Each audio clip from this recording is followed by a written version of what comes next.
Chapter 11 Marrying a Second Daughter, Baron Igor #039, S request. You are listening at novelfull.audio. Rennes, I can't have any more kids right now. How about you take a few more wives?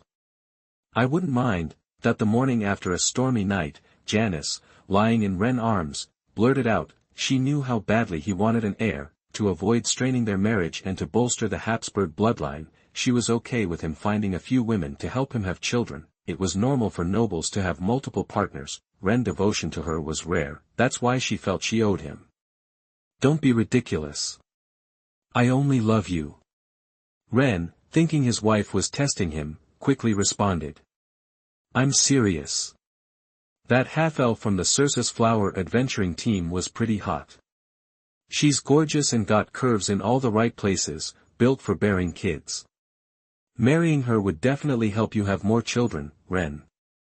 Also, Baron Khan and Baron Polly's illegitimate daughters are of age, and they're all lookers. Marry them too if you want. Given the Habsburg family's current power, I doubt Khan and Polly would turn down such an alliance. Janice analyzed, completely serious. Rennes was speechless at his wife's increasingly wild suggestions. What was going on? Had Janice been bewitched? Why else would she suddenly be pushing him to find mistresses? Who knows what a woman's really thinking? Unsure of his wife's motives, Rennes decided to change the subject and drop it, but he underestimated Janice's resolve. Knowing she couldn't have children for the foreseeable future, she decided to find a few mistresses for her husband, freeing herself from the burden of childbirth. There was no other way. She was starting to get freaked out by doing it alone. I need some help sharing the load. She had also made peace with her mother-in-law, Evelyn, and gotten her blessing months later. Thanks to the joint scheming of his wife and mother. Rennes was shocked to find two beautiful strangers in his house. Who are they? Rennes asked his wife, confused. The one on the left is Murphy, Baron Khan's third daughter, she replied. And the one on the right is Layla, Baron Paul's second daughter. From now on, they're your women, Rennes, Jenny said with a smile. My women? Rennes stammered. He didn't remember ever even looking at these women before. Actually, today was the first time they'd met. Regaining his composure, Rennes demanded an explanation from his wife. A few minutes later, Rennes understood. Jenny hadn't been joking when she offered to find him women. She'd been working on this for months. Finally, she'd convinced Baron Khan and Baron Paul to give their illegitimate daughters to Rennes as mistresses, and today, she'd brought them home.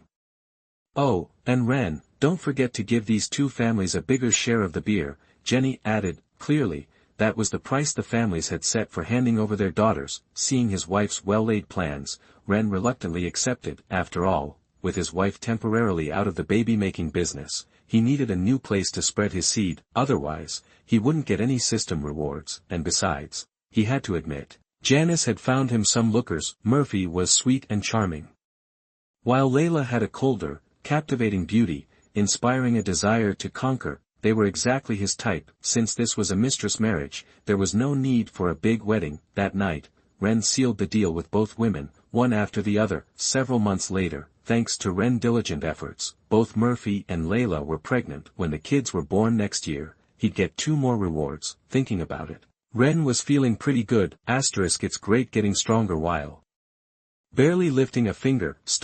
Kids really are the ultimate resource. Speaking of which, his firstborn was already 6 years old. Time sure flew by. The kid's getting big, it's time to start training him.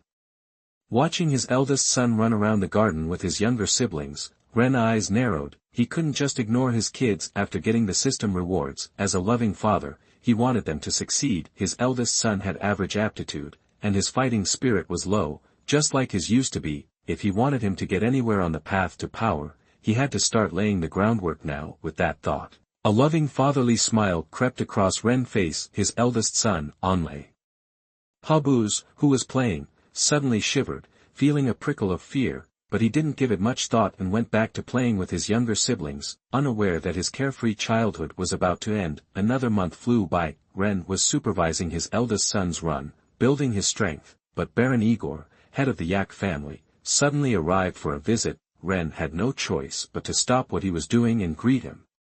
In the reception room. Baron Igor, what brings you here today? If it's about trying to convince me to join the border war, save your breath. Rennes walked in and cut to the chase. He'd already firmly rejected Igor and the others' plan to join the border war last time. He didn't want to waste any more time on it. It's not about that.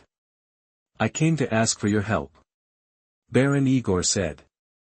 Help with what? Rennes looked puzzled. I want you to marry my eldest daughter, Jessica. P.S. The book's performance wasn't great, and the author was considering ending it and starting a new one. I was surprised by the readers' enthusiasm, the flowers and votes the next day. To thank everyone for their support, the author will keep writing. I hope the readers will continue to support it. Great discounts for reading during the Dragon Boat Festival. Top up 100 and get 500 VIP points. Grab it now. Promotion period, June 22nd to June 24th. Chapter 12, Marrying a Magician Girl. You are listening at novelfull.audio. Rennes, I hope you'll marry my eldest daughter, Jessica, Igor said, his voice heavy. Rennes was stunned. Was this guy serious about giving him his daughter? Was he under some kind of pressure? Had he lost his mind? He wasn't about to accept this gift without knowing why. Sensing Rennes' hesitation, Igor gave a wry smile. I don't have much confidence in making it back from this border war. There were no rules on the battlefield. For small-time nobles like him, war was a gamble, risking everything for a shot at wealth and glory. Even with a group of local nobles, he couldn't be sure he wouldn't die out there. Rennes immediately understood. The old guy was trying to secure his family's future. Marrying Jessica to him, even as a mistress, was a plea for Rennes to help the Yark family if things went south. After all, the next generation of Yarks wasn't exactly ready to take over. The eldest son, the heir, was an average mage, barely scraping by at 4th tier. Magic was a money pit, pay to win, basically. Without the funds for equipment and spells, his early combat skills were nothing compared to warriors or knights. And his strategic skills weren't anything to write home about either. He was hardly the leader the Yark family needed. If Igor didn't make it back, the Yark family's businesses would be easy pickings for other nobles, and they'd be finished. This is pretty sudden, Rennes said. I need to think about it. He was ready to turn him down. He wasn't just going to jump into a marriage with some woman he'd never met and then prop up the Yark family against their rivals. That was just dumb. I'll give you the Yark family's Black Rock mine, Igor said, upping the ante. Now Rennes was interested. The Black Rock mine was a gold mine, literally.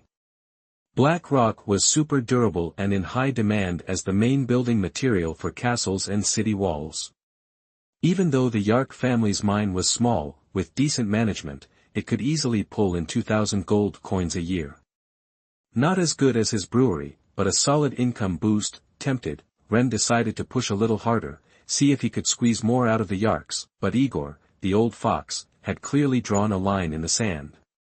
No matter how Rennes probed, he wouldn't budge. After a moment's hesitation, Rennes agreed. There was no harm in a little profit, right? After they signed the magic contract, Igor left, a smile on his face. A few days later, the Habsburg Manor had a new resident, Jessica, the 19-year-old daughter of Baron Yark. She had a delicate face and an intellectual aura about her, very beautiful. Plus, she was a mage, and a talented one at that, with intermediate magical aptitude. The problem was that all the family's magical resources had gone to her brother, the heir. That's why she was only at the 2nd rank. Rennes was ecstatic. He'd thought she was just a bonus in the deal, but this was a pleasant surprise. A woman with that kind of talent was bound to have kids with some potential. If he got lucky, maybe she'd even have a golden level heir. The thought sent a jolt of excitement through him. After a quick meet and greet, Rennes led Jessica to the bridal chamber. It had been a week since Rennes married the eldest daughter of the Yark family. The region was buzzing. News of the border war had spread, and every noble with ambitions was scrambling, forming alliances and beefing up their forces. They were all ready to jump into the chaos and grab whatever they could. The families that had been trying to recruit Rennes were already on their way to the front lines, but Rennes wasn't too worried. His life hadn't changed much. He was still educating his children, spending time with his wives, and managing his land. Life was peaceful and comfortable. Spring turned to summer, and over those months, Rennes had managed to get Jessica pregnant. His other two lovers, Layla and Murphy, were also about to give birth. A week later, both women delivered, detected the birth of the host's 8th child. The child's magic aptitude is none, and the martial chi aptitude is low. Evaluation, black iron level. Reward, 1 year of martial chi cultivation. Detected the birth of the host's 9th child. The child's magic aptitude is low, and the martial chi aptitude is low. Evaluation, black iron level. Reward, 1 year of martial chi cultivation, plus 3 physical fitness. Chapter 13 The second bronze level Heir, Elemental Star Meditation. You are listening at novelfull.audio. Having his 8th child arrive with 0 magic aptitude and a low fighting spirit, earning a black iron rating, the system rewarded him with 1 year of fighting spirit cultivation. The 9th child wasn't much better, low magic aptitude, low fighting spirit, another black iron rating. This time, the reward was 1 year of fighting spirit cultivation and plus 3 to physical fitness. Rennes felt a pang of disappointment seeing these ratings. He'd really put in the effort. He'd given Layla and Murphy mild, nourishing magic potions, making sure they were in prime condition to nurture the fetuses, and after all that, he gets 2 black iron kids. The system only coughed up 2 years of fighting spirit cultivation and a measly 3 points to physical attributes. It was definitely a letdown. Well, shoot, he sighed, adjusting his attitude. Looks like it takes more than just planning to get high aptitude kids. There's gotta be some luck involved. Talent or no talent, they were his flesh and blood, he'd take care of them. With the arrival of his 8th and 9th children, Rennes was back in the diaper-changing game. He was also busy looking after Layla and Murphy as they recovered. 3 months later, Layla and Murphy were back to their old selves, but Rennes wasn't rushing to get them pregnant again. Instead, he had them drinking more of the body-strengthening potions and working out every day. After all these kids, he'd figured out a few things. Getting kids with real talent wasn't just about luck and the parents' aptitude. Mom's physical strength was a big deal, too. A strong body meant more life energy packed inside, and you needed a whole lot of that to grow a kid with serious talent. That's why most women couldn't have kids above bronze level. Take Janet, for example. All her kids started out as black iron. Only after she shelled out big bucks for magic potions to buff her physique to low-level warrior status did her kids start showing better aptitude. Her last one was even silver.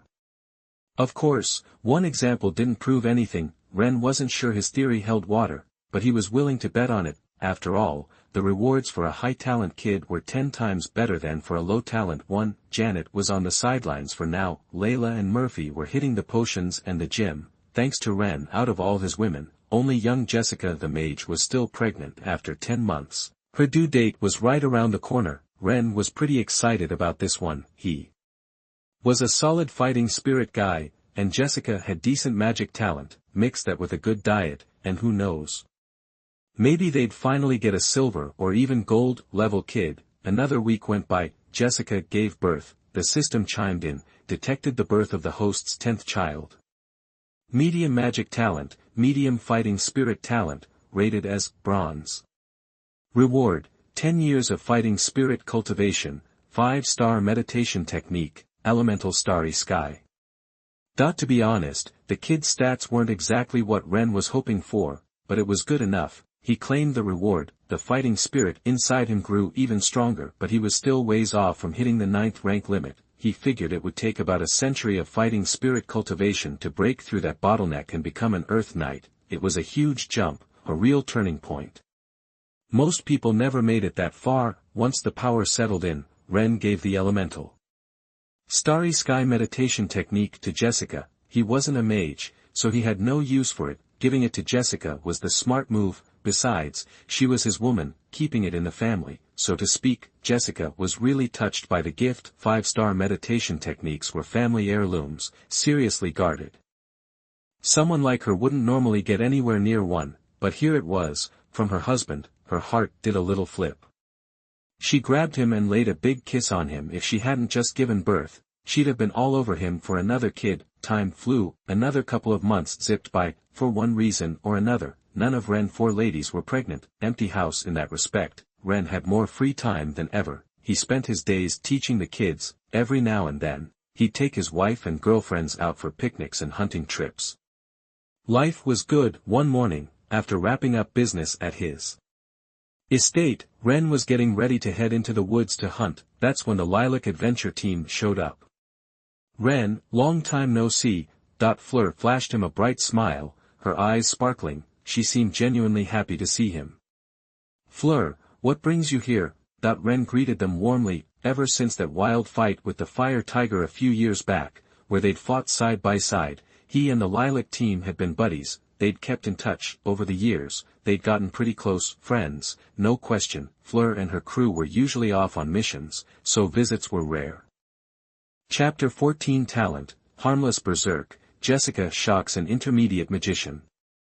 You are listening at novelfull.audio. After catching up, Li Fa, the chattiest of the group, piped up. Rennes, wanna join us on a mission? We're taking on a 5-star one this time, the reward's over 8,000 gold. Her eyes held a spark of hope as she looked at him. Rennes, surprised, turned to Filina. Seriously? You're going for a 5-star, but he knew the Adventurers Association's difficulty ratings. 5-star missions were supposed to require at least 3 experienced 7th-tier adventurers. The Lilac team clearly didn't meet that standard. Tackling this could easily lead to them getting wiped out. Seeing the concern in Rennes' eyes, Filina's heart warmed. She nodded. It's true. But Ada and I have both broken through to the 7th tier now. Plus, it's just an investigation mission. We need to head into the Warcraft Mountains, but as long as we're careful, we should be okay. Okay, but... Rennes hesitated, still worried. What if I came with you? No way. Filina instantly refused. She knew Rennes would make the team stronger and increase their chances of success, but she couldn't be that selfish. He was a nobleman, with his own land, a wife, and kids to look after. Rennes understood. He dropped the subject. He hadn't considered all that. After some more chatting, Filina got ready to say goodbye and head out with her team. Before leaving, she pressed a wind chime grass into his hand. Here, it was a rare plant that enhanced agility and amplified wind energy. Too precious for Rennes to accept. He started to hand it back, but Filina had seen that coming. She dropped it and bolted with her teammates. Rennes watched them disappear, feeling helpless. He was stuck with the wind chime grass. 3 months later, Rennes' wives were all in peak physical condition, comparable to second-order knights. It hadn't been cheap. Rennes had burned through tens of thousands of gold coins on strength potions. And reaching the next level would be even more expensive, with potions costing tens of thousands each. Even Rennes Brewery couldn't keep up with that kind of spending. With no way to further enhance their physical prowess, Rennes decided to focus on having more children. He wanted to test his theories on breeding high-quality offspring. He put in the work. 6 months later, Jessica, Layla, and Murphy were all pregnant again. Only Janice was still recovering from the last birth. 10 months later, the 3 children arrived in quick succession. Detected the birth of the host's 11th child. Magical aptitude, average. Fighting spirit aptitude, none. Evaluation, bronze. Reward, 10 years of fighting spirit cultivation, potion for spiritual power growth. Detected the birth of the host's 12th child. Magical aptitude, low. Fighting spirit aptitude, low. Evaluation, iron. Reward, 1 year of fighting spirit cultivation. Detected the birth of the host's 13th child. Magical aptitude, none. Fighting spirit aptitude, high. Evaluation, silver. Reward, 30 years of fighting spirit cultivation, talent, unhindered rampage. Looks like my theories are holding up. Rennes grinned, pleased with the results. Layla and Murphy's previous children had all been rated iron. This time, they'd produced a bronze. Unless it was pure luck, improving the mother's physical condition really did increase the chances of better offspring. Gotta test this a few more times to be sure. A determined glint appeared in his eyes. He claimed the system rewards. The 41 years of fighting spirit cultivation instantly maxed out his knight rank at the 9th level. However, there was still a long way to go to reach Earth Knight. He also received the talent ability, Unhindered Rampage. The description said it would allow him to enter a 10-minute frenzy, temporarily doubling his strength with no side effects. Perfect for a desperate comeback. After getting used to his boosted power, Rennes remembered the spiritual power growth potion. That potion, which amplified meditation and rapidly boosted spiritual power, was a hot commodity. Selling it to another magician would easily fetch over 10,000 gold, but after thinking it over, Rennes decided to give it to Jessica, his only magician wife. In the 2 years they'd been married, Jessica had received plenty of magical resources. She was a level 3 magician now. The potion might give her the edge to become an intermediate magician, unlocking intermediate spells. He went to Jessica and told her about the potion. Jessica, assuming he'd spent a fortune to buy it for her, was deeply touched. Her love for Rennes intensified. However, she decided not to use the potion right away. She'd only recently reached level 3. She wanted to max out her current mental power before using it, to ensure the best chance of breaking through to the next level. Rennes supported her decision. For the next 6 months, Rennes and Jessica were careful to avoid pregnancy so Jessica wouldn't be delayed in her meditation. After 6 months, with Rennes' endless support, Jessica had indeed maxed out her current mental power. Everything was ready. Jessica adjusted her mindset, took the potion, and focused on breaking through her mental barrier. Chapter 15, The Bauhinia Adventure Squad in Embarrassment. You are listening at novelfull.audio. Several hours later, Jessica, with a little help from a potion, broke through to become an intermediate magician. To celebrate, Rennes threw a party, a lively family bonfire dinner in the Habs Manor garden. It wasn't some stuffy noble affair, just family eating, chatting, and laughing by the fire. The kids, full of energy, were off playing games nearby. Thanks to Rennes' efforts, the Habs family was thriving. Watching the children play, he felt a real sense of accomplishment and decided to keep at it. Later that evening, Rennes sat in his study, checking the month's beer sales. His invention had become the most popular drink around, raking in the cash. The only downside was dealing with all the local bigwigs as his beer empire expanded. Things hadn't been great at the brewery lately. King Lance had bumped up taxes because of the border war, hitting the working class hard. Fewer people were buying beer, and last month's sales had taken a 25% nosedive. If things didn't turn around, next month would be even worse. Just as Rennes was racking his brain, his mom, Evelyn, came in beaming. Rennes, Janice is pregnant again. Janice can have kids again. Rennes was floored. He was really close to Janice, his first wife. After their last child, she had complications and couldn't conceive. She'd been trying to recover for years. This was great news. And it's not just Janice, Evelyn said, practically glowing. Jessica, Layla, and Murphy are all pregnant too. Evelyn was over the moon. All she wanted was a big Habsburg family, and now she was getting 4 grandkids at once. That's amazing. Rennes felt a surge of happiness. More kids meant more system rewards, and a stronger family. He forgot all about the beer sales and left the study, eager to be with his wives. Meanwhile, the news of the 4 pregnancies spread like wildfire through Eagle Village. 1 shot, 4 hits. Baron Rennes is on a roll. Wait, doesn't he already have, 13 kids? That'll be 17. Man, 17 kids in under 10 years. Talk about fertile. Some villagers whispered that Rennes must have been blessed by the god of love himself. Rennes didn't care what they said. A man with a strong ability had nothing to be ashamed of. A couple weeks later, the Lilac Flower adventure team returned from a reconnaissance mission in the Warcraft forest. They looked rough, covered in dirt, beat up, and injured. Lifa, the female hunter, was in the worst shape, barely able to walk. Felina, what happened? Are you okay? Rennes asked, concerned.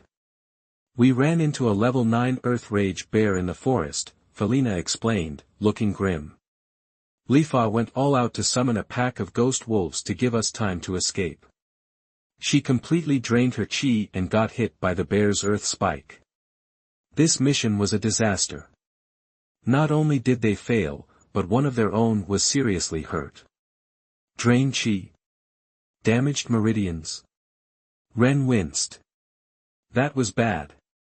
Drained chi meant her internal energy was shot. And damaged meridians. If they couldn't be fixed, Lifa might not even be able to exercise. Rennes looked at Lifa with pity. Let me know if there's anything I can do to help. Thanks, Felina said, feeling a little better. They didn't stay long. They needed to get Lifa to a Church of Life bishop in the city. Eagle Village just didn't have the resources to treat her. Before they left, Rennes loaned them 10,000 gold coins. A bishop wouldn't come cheap. As he watched them leave, Rennes sighed. Seeing his friends in such a state made him realize that in a world full of monsters and gods, you needed to be strong to protect yourself and the people you cared about. He needed to ramp up his own production. Chapter 16, Creating an Underground Intelligence Organization, Shadow. You are listening at novelfull.audio. Time flies. 10 months later, Janice was the first to give birth, welcoming her 8th child, detected the birth of the host's 14th child. Magical aptitude, none. Martial spirit aptitude, high, silver level. Reward, 30 years of martial spirit cultivation, a fine-grade weapon, storm greatsword. Janice really surprised him this time with another silver-level offspring. The system's rewards were pretty sweet too. Besides the basic perk of 30 years of martial spirit cultivation, he also got a fine-grade weapon. A good weapon makes a huge difference in combat. In this world, weapons are ranked as inferior, ordinary, fine, heritage, epic, and legendary, with artifacts used by deities above them all. Inferior weapons are just basic swords without any special power. Ordinary weapons have some minor enhancements, making them sharper and more durable with some low-level effects. Rennes' current Lionheart Greatsword is one of these, known for its sharpness and armor-piercing magic. Fine-grade weapons are even rarer and more powerful. They have superior quality and are imbued with powerful magic that charges automatically. No energy needed, just a thought activates it. There are probably fewer than 10 such weapons openly available in the entire Kingdom of Lance, showing how incredibly valuable they are, and now he had one. Containing his excitement, Rennes claimed the reward. Instantly, 30 years' worth of chi energy surged into him. Then, a large sword surrounded by a swirling blue wind materialized before him. He picked it up. In that instant, Rennes got all the weapon stats. Storm Greatsword, a fine-grade weapon. Sharpness, 78, 78x a normal sword. Toughness, 80, 80x a normal iron weapon. Passive effects, cutting, doubles sharpness, deepen damage, enlarges wounds on impact, light as the wind, plus 20 agility, triggerable magic, storm art, 3rd level, summons a 10x10 storm to attack, wind restraint, 3rd level, creates 10 wind energy ropes to bind enemies, grace of the cat, 3rd level, temporarily doubles agility with wind magic. The Storm Greatsword stats were truly impressive, arguably top tier for a fine-grade weapon. With it, Rennes felt confident he could take on even 10th rank knights. Still, he didn't dwell too much on the weapon. He had it now, and he could appreciate it later. His priority was to reward Janice. She was the real MVP. Without her hard work, he wouldn't have gotten such a hefty reward. Thinking this, Rennes put away the great sword and hurried towards the delivery room. 10 days had passed since Janice's delivery, and winter had arrived on the Roland continent. Snow fell steadily, blanketing the land. Inside Hab's manor, Layla and Murphy gave birth in quick succession, detected the birth of the host's 15th child. Magical aptitude, average. Fighting spirit aptitude, low, bronze level. Reward, 10 years of fighting spirit cultivation, a 3-star technique, shadow fighting spirit. Detected the birth of the host's 16th child. Magical aptitude, none. Fighting spirit aptitude, average, bronze level. Reward, 10 years of fighting spirit cultivation. Not quite as exciting, but not bad either. The two bronze-rated offspring gave Rennes 20 years of fighting spirit cultivation, bringing him closer to breaking through to 10th rank and becoming a great Earth Knight. As for the shadow fighting spirit, Rennes took a look. Although it wasn't a powerful technique, it granted the user invisibility in darkness, making it perfect for assassins. Maybe I can use this fighting spirit technique to build the family's intelligence network. The thought came to him quickly. He already possessed a 6-star technique, Furious Dragon Fighting Spirit. He wouldn't bother with a trash technique like this, but he could have subordinates cultivate it. As the family's influence grew, he needed an organization to gather information, ensuring he stayed informed. This Shadow Chi was perfect as the standard martial art for his intelligence organization. I'll call my underground intelligence organization Shadow. With that decision, Rennes acted immediately.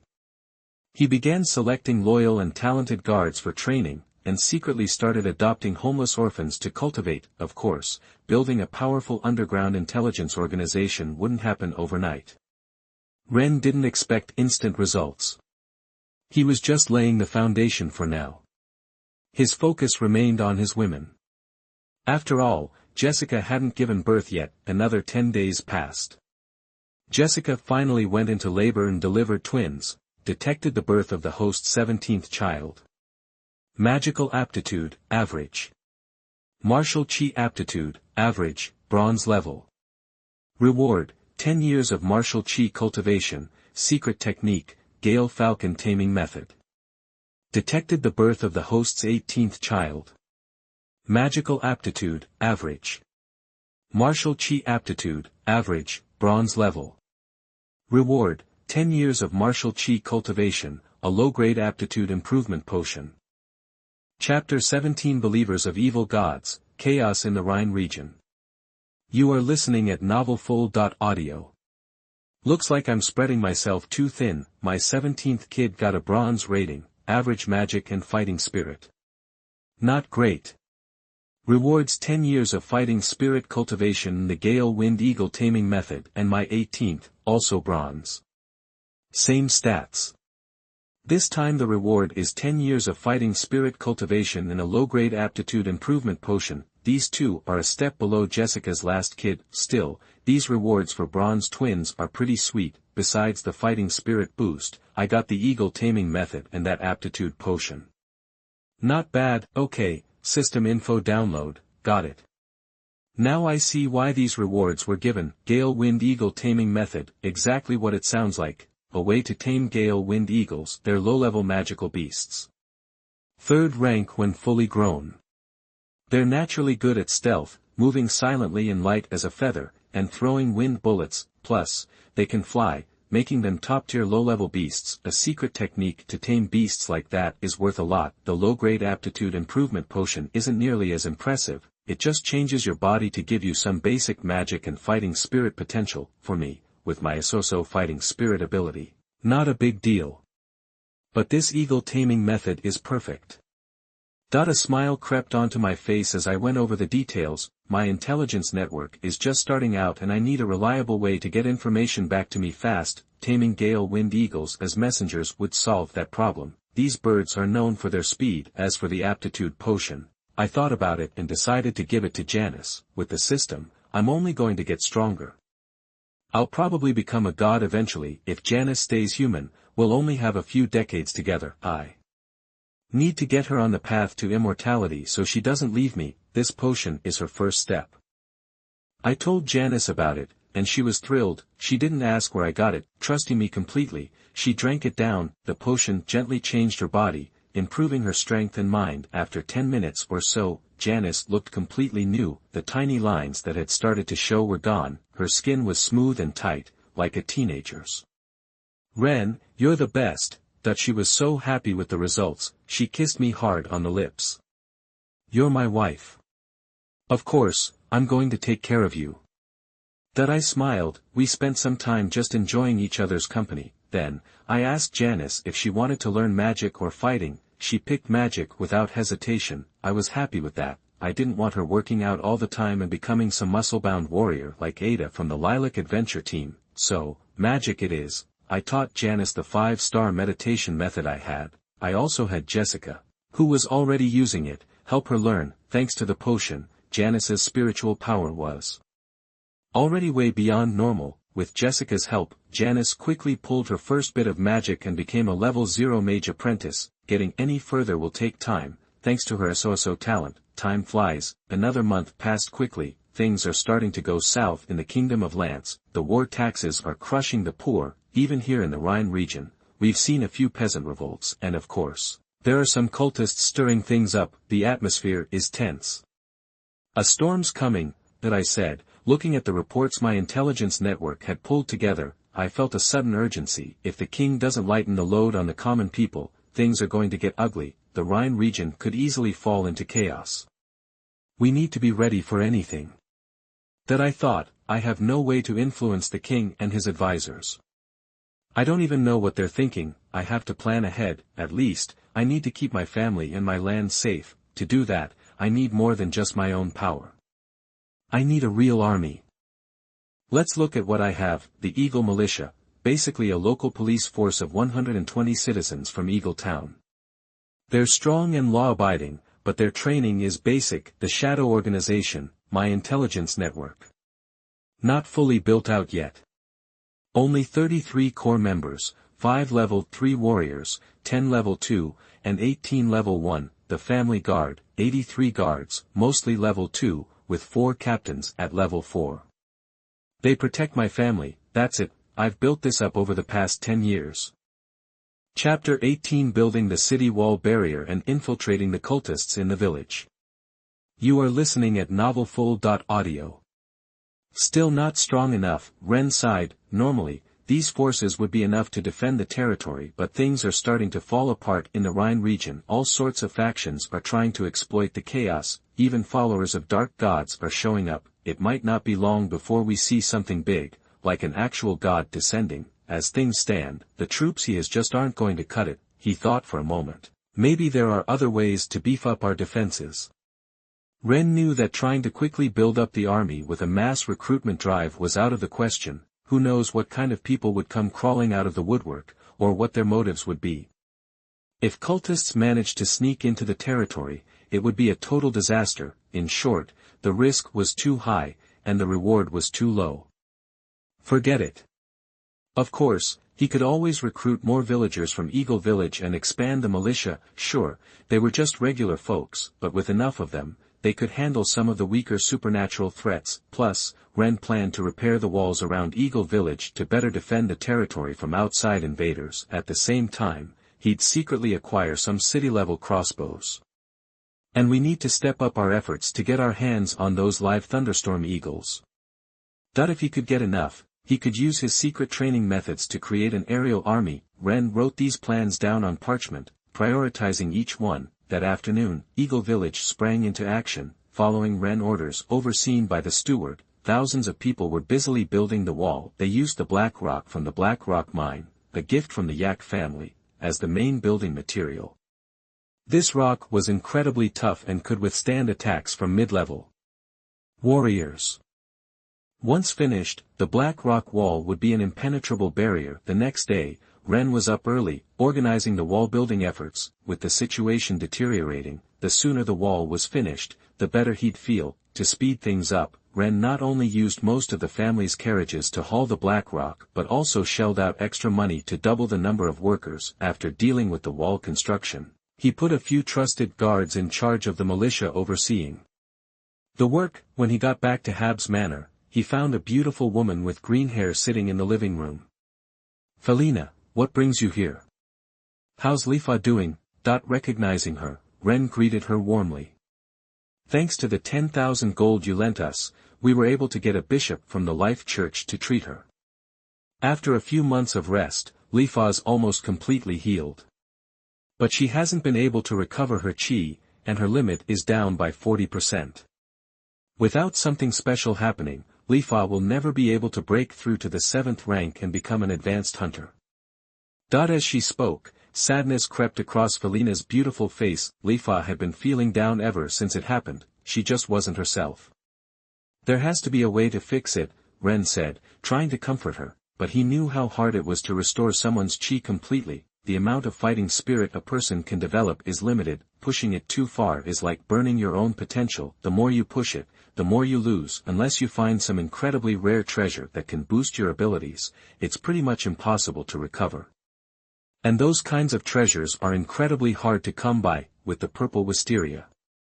Adventuring team's resources, it was almost certainly out of reach. Felina knew all this. Even after Rennes attempted to cheer her up, she was still down in the dumps. Felina, is there something you needed to talk to me about? Seeing this, Rennes quickly changed the subject to keep her from dwelling on it. That snapped Felina back to reality. Rennes, I came to warn you about the cultists. A few days ago, a bunch of them snuck into Cardia and performed some kind of blood ritual, trying to summon dark gods. If the city guard hadn't caught them in time, the whole place might have been destroyed. She pulled a compass-like device from her pack and handed it to Rennes. This is a detection compass. It can pick up negative energy within a kilometer. If cultists with negative energy show up, it'll sound an alarm. I hope it helps. I can't take this. Rennes protested. Something that could detect and warn against cultists on that scale was worth a fortune. He couldn't just take something that valuable for free. That would be like taking advantage of her. But Felina insisted that he take it. There was no arguing with her. Rennes reluctantly put the compass in his bag. Then, he gave Felina something in return, 6 bottles of advanced healing potion. The potion could rapidly heal injuries. It was even effective against deadly wounds. It was essential for anyone who fought or went on adventures. The 6 bottles were worth tens of thousands of gold, and Felina didn't want to accept them, but Rennes refused to take the compass back unless she did, so, they exchanged gifts.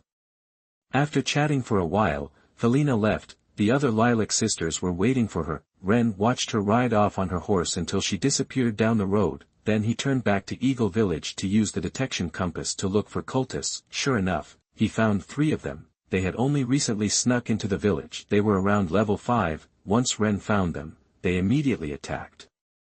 But it was like bringing a knife to a gunfight. As a level 9 warrior, Rennes didn't even need to use any special techniques. He poured the power of the furious dragon chi into the storm greatsword. The huge, green dragon of wind energy shot from the blade and turned the 3 cultists into mincemeat. With the threat gone, Rennes refocused his attention on building the wall. Chapter 19 Projection of the Evil God, the Death of the Viscount Kaduo family. You are listening at novelfull.audio.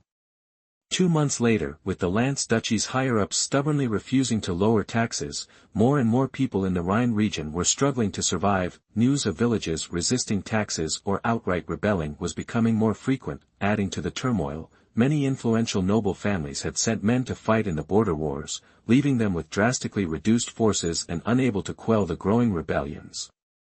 Many areas were now abandoned by the nobles, becoming lawless zones. The situation in the Rhine region was spiraling out of control, and Rennes territory was naturally affected. The Eagle's territory's burgeoning beer industry had made it somewhat famous, attracting numerous bandit groups looking for an easy score. Over 10 different bandit groups had targeted Eagle's village alone, ranging in size from 100 to over 1,000. Fortunately, most were just desperate farmers with only a few low-level supernaturals among them. Rennes family guards easily handled these ragtag groups, without him needing to lift a finger. After each battle, Rennes found himself with a large number of prisoners. Unwilling to feed them for free, he executed the worst offenders and put the rest to work on labor details, building roads and walls. As a result, the construction of the Black Rock City Wall, designed and planned by Rennes, was progressing much faster than anticipated.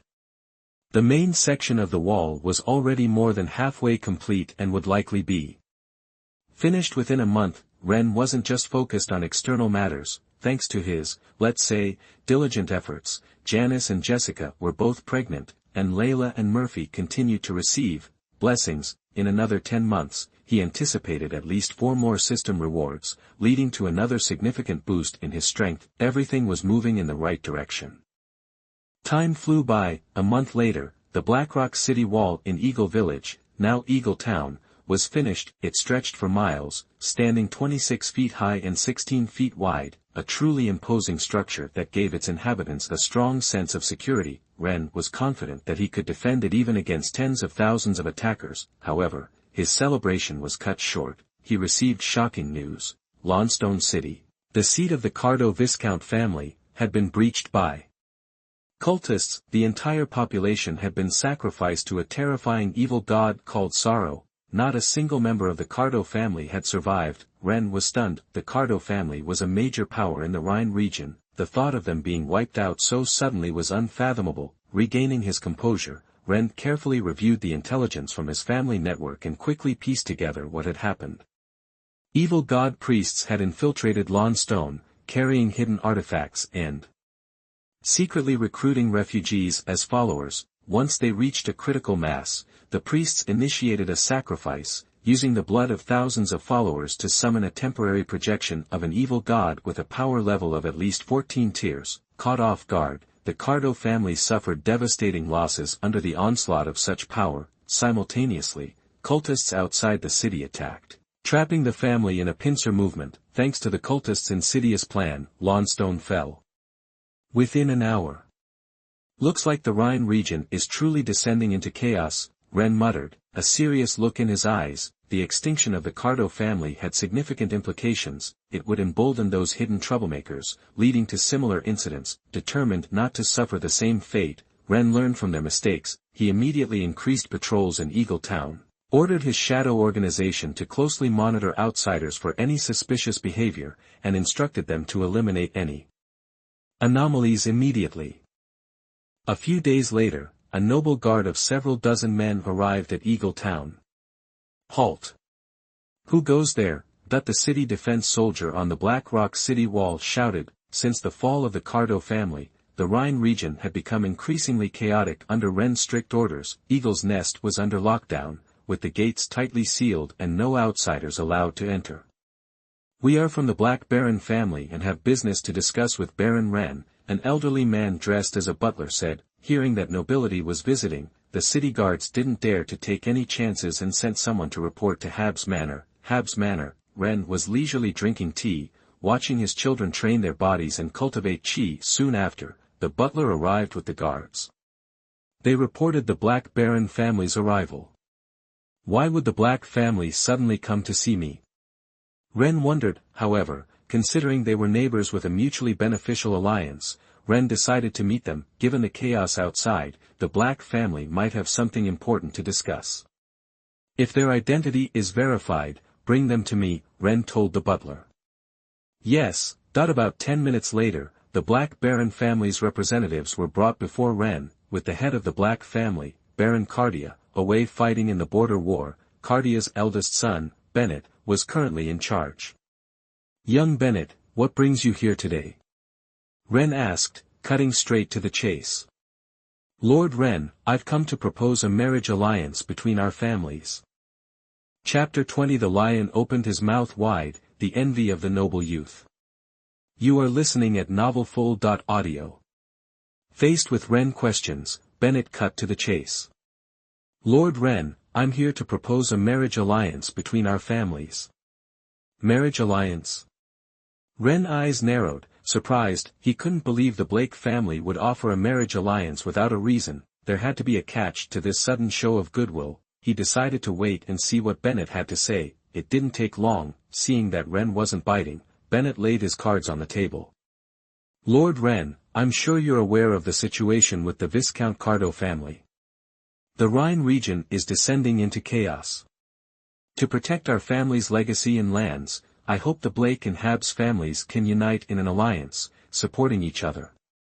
Bennett paused, looking at Rennes expectantly. In his mind, this was a win-win. Cooperation would significantly bolster both families against the growing risks. Rennes, however, saw it differently. He suspected Bennett was trying to take advantage of him. After all, nearly half of the Blake family's forces were tied up in the border war, led by their patriarch, Cardia. The remaining troops were barely enough to defend their own territory. How could they possibly offer any real support? An alliance would be useless. He'd just be saddled with a burden. Only a fool would agree to that. No way. Rennes thought, shaking his head in dismissal. Lord Rennes, if you have any reservations about the marriage alliance, please, tell me. If it's within my power, I won't refuse. Bennett sounded anxious. I want half your family's blacksmiths and 5 meteor breaker crossbows. Rennes stated his demands bluntly. The Habsburg family was only 3 generations old, their foundations were weak, despite his efforts to catch up with the old aristocracy in military and financial strength, gaps remained. They lacked skilled blacksmiths to forge and repair military equipment. The Eagle's domain armory relied heavily on imports, unable to sustain itself. If trade routes were disrupted, they'd be left defenseless. The Blake family was different. As an ancient noble house with centuries of history, they possessed a wealth of skilled blacksmiths, carefully cultivated over generations. Gaining half of them would immediately address the Habsburg family's critical weakness in military production, as for the meteor breaker crossbows, these were enchanted weapons that fired bolts with the force of a second-tier magic spell, exploding fireball. Positioned on city walls, they acted as formidable defensive turrets, enhancing the city's security. These powerful weapons were naturally expensive. Ignoring the technology involved, the raw materials alone cost over 10,000 gold coins, sold on the open market. Each would fetch upwards of 50,000. Rennes was demanding 5, totaling over 200,000 gold coins. He was essentially bleeding the Blakes dry. Impossible. Bennett refused instantly. The demands were unacceptable to him, and to the entire Blake family. Then you can leave, Rennes said coolly. He hadn't expected Bennett to agree to such outrageous terms. He simply wanted a justifiable reason to refuse the alliance. 1/5 of the blacksmiths, 1 meteor breaker crossbow, Bennett countered, his voice strained. No. Half means half. Not a single blacksmith less. But I'll drop it to 1 meteor breaker crossbow. This is my final offer. Take it or leave it. Rennes stood firm. There's no such thing as a free lunch. Wanting protection without paying the price? Not a chance. Bennett frowned, weighing his options. Finally, he agreed. He had no choice. The Blake family, in their current state, couldn't weather the storm engulfing the Rhine region alone. For the sake of their family's survival, he had to make this marriage happen, whatever the cost. Only by ensuring their lineage could they secure hope for the future. With the terms settled, they signed a magical contract. Having accomplished his mission, Bennett didn't linger at Habs Manor. He quickly departed with his guards and attendants, eager to return and prepare the blacksmiths and crossbow for transport, ensuring the contract took full effect without any complications. The following day, news of the alliance between the Blake and Habs families, an agreement for mutual defense, spread like wildfire. Thanks to Bennett's deliberate efforts, the announcement caused quite a stir, especially regarding Katie, the Blake family's bride-to-be. Known for her beauty and captivating figure, she was the dream girl for many young nobles in the area. The news of her impending marriage hit them hard. Damn it! Katie is young and beautiful, how could she marry some old geezer in his 40s? It's like throwing pearls before swine. I'm so jealous. Why didn't the Blake family propose a marriage alliance with my family? This hurts. The young nobles lamented. Only fear of Rennes' power kept them from challenging the Blake family to a duel. Beyond the hormone-driven reactions, some astute observers realized the Blakes had made a shrewd move. Securing the Habs family's protection through marriage was a steal in the current chaos. Opportunists reconsidered preying on Blake territory with the Habs family backing them. The Blakes were no longer an easy target.